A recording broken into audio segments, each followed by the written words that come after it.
ایک بادشاہ کا دعویٰ تھا کہ میں سب سے طاقتور آدمی ہوں۔ اس کا گھمنڈ توڑنے کے لیے اللہ تبارک و تعالیٰ نے ایک بندوبست کیا۔ وہ گزر رہا تھا تو بہت سارے لوگوں سے کہہ رہا تھا اپنی کوئی خواہش بتاؤ میں پوری کر دوں۔ ایک فقیر فاقہ مست درویش غبار آلود سمجھ کر حکارت سے نہ دیکھ ان کو، انہی کی ٹھوکروں سے سلطنت بنتی اور بگڑتی ہے۔ وہ بھی بیٹھے تھے، مٹی کا پیالہ لیے، لکڑی کا پیالہ لیے۔ بادشاہ نے کہا بابا کوئی خواہش؟ فرمانے لگے میں نے اپنی خواہشات اپنے رب سے وابستہ کر لی۔ شام کو کچھ مل جاتا ہے اس پیالے میں ڈالتا ہوں اور میں کھا لیتا ہوں، اللہ تعالیٰ مجھے عافیت عطا کرتا ہے۔ اس نے کہا نہیں میں آپ کی خواہش پوری کروں گا، اور بڑے گھمنڈ میں کہا۔ حضرت شیخ نے پیالہ آگے کیا، فرمایا لوگ کر دو۔ اس کے جیب میں جتنی اشرفیاں تھیں بادشاہ نے ساری نکال کے پیالے کے اندر پھینکی۔ پیالے میں جب وہ اشرفیاں گر رہی تھیں تو ان کے گرنے کی آواز آ رہی تھی۔ آواز تو آئی لیکن اس درویش نے دوبارہ پیالہ آگے کیا تو پیالہ بالکل خالی تھا۔ کہا بادشاہ کچھ ڈال تو صحیح یار۔ اس نے اپنے غلاموں سے کہا لاؤ نا اشرفیاں۔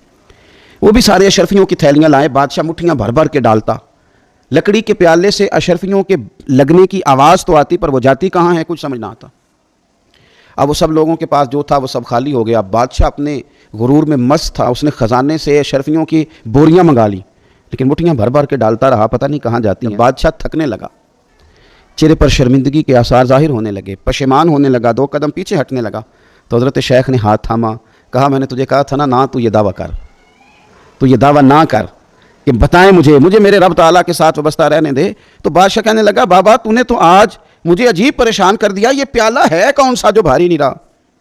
تو درویش کہنے لگے یہ انسانی خواہشات کا پیالہ ہے، یہ کوئی نہیں بھرا کرتا، نہ کسی بادشاہ کے خزانوں سے بھرتا ہے، نہ کسی ہیرے جواہرات سے بھرتا ہے، کیونکہ ایک خواہش کے بعد دوسری خواہش جنم لیتی ہے، ایک آرزو کے بعد دوسری آرزو۔ آج ہمارے کپڑے پرانے کب ہوتے ہیں؟ ان کا ڈیزائن ہی تو بدل جاتا ہے۔ آج ہمارے گھروں کے اندر خرچہ مکان بنانے کا نہیں، خرچہ تو تیاری کا ہے۔ لے کے تو بیٹھ گیا ہمیں وہ ٹیپ ٹاپ، جس نے ہمارے اپنے ہم سے جدا رکھے، لیکن ہماری خواہشات مکمل نہ ہو سکیں۔